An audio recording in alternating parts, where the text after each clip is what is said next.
trabalhos para a vereadora Andressa Marques. Peço a palavra e está com a palavra o vereador Juliano Valim, do bairro Serrano.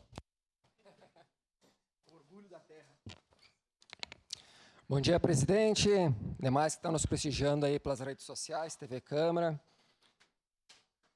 A instalação da Frente Parlamentar Cristã, onde que nossos que proporam aí a propostas, os autores, que é o vereador Caleb e o vereador Pedro, até eu fiz um resumo aqui para falar sobre o tema.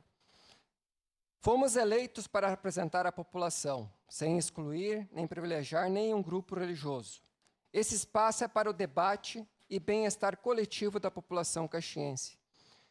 Nossa prioridade como vereadores deve ser garantir para toda a população, através de políticas públicas que atendam a todos, sem discriminação.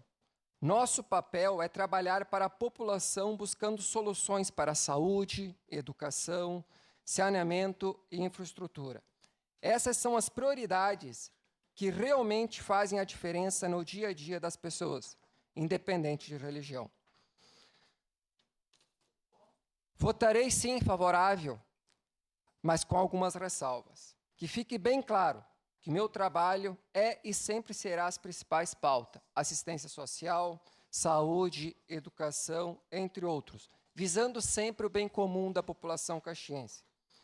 Não entro em discussões partidárias, ideológicas e principalmente religião. Meu trabalho é procurar sempre fazer a diferença na vida das pessoas da melhor forma possível. Mas respeito o debate, porque é sempre importante para o bem comum da nossa população. Meu muito obrigado e voto favorável.